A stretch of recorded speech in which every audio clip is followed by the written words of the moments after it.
بسم اللہ الرحمن الرحیم۔ السلام علیکم ورحمۃ اللہ وبرکاتہ۔ معزز سامعین و ناظرین، منتخب 2 فارسی اشعار بماشرہ لے کر آپ کی خدمت میں حاضر ہیں۔ پہلے فارسی کے شعر میں صاحب تبریزی کچھ یوں رقم طراز ہیں: صیقل چشم است دیدار عزیز دوستان، صیقل چشم است دیدار عزیز دوستان، ہر که از یوسف جدا افتاد نابینا شد۔ کہ عزیز دوستوں کا دیدار آنکھوں کی بینائی، آنکھوں کی چمک کا باعث ہے۔ جس لمحہ یوسف بچھڑ جاتا ہے تو انسان یعقوب علیہ السلام کی طرح نابینا ہو جاتا ہے۔ یہاں پر یوسف علیہ السلام اور ان کے والد کا ماجرا تلمیح کے طور پر ذکر کرتے ہیں صاحب تبریزی، اور منفرد انداز میں منظر نگاری کرتے ہیں کہ عزیز دوستوں یا محبوب کا جو دیدار ہے وہ آنکھوں کی چمک، آنکھوں کی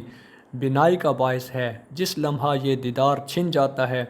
تو وہی کیفیت وارد ہوتی ہے کہ جس لمحہ یعقوب علیہ السلام سے یوسف علیہ السلام بچھڑے تھے تو ان کی بینائی جاتی رہی۔ دوسرے شعر میں مولانا روم رحمۃ اللہ علیہ نے کچھ یوں خامہ فرسائی کی ہے: میدِ راہ بے گذار و سوئے دل خرام، میدِ راہ بے گذار و سوئے دل خرام، تھا کہ بے پردے ز حق آید سلام۔ کہ میدے سے اپنی راہ جدا کرتے ہوئے تم دل کی جانب اپنی توجہ مبذول کرو، دل کی جانب کوچ کرو، تاکہ خدا کا جو سلام ہے وہ بغیر کسی واسطے، بغیر پردے کے تم تک پہنچ سکے۔ مولانا روم رحمۃ اللہ علیہ بجا طور پر عظیم صوفی درویش اور فلاسفر شاعر ہیں۔ ان کے بیشتر اشعار میں وہ لطیف عارفانہ نکات کو اپنی خاص انفرادیت کے ساتھ بیان کرتے ہیں۔ پیش نظر شعر میں بھی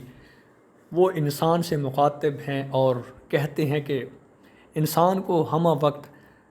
جسمانی اور نفسانی خواہشات میں مقید نہیں رہنا چاہیے، ہمہ وقت اپنی جسمانی خواہشات کو پورا کرتے ہوئے اپنی زندگی بسر نہیں کرنی چاہیے، بلکہ اس کشمکش سے آزاد ہو کر اسے اپنی دل کی جانب بھی کوچ کرنا چاہیے، دل کی آواز بھی سننی چاہیے۔ اور جب وہ دل کی آواز سنے گا تو اسے خدا کی جانب سے جو سلام ہے، خدا کا جو پیغام ہے، وہ بغیر کسی واسطے، بغیر پردے کہ اس تک پہنچے گا،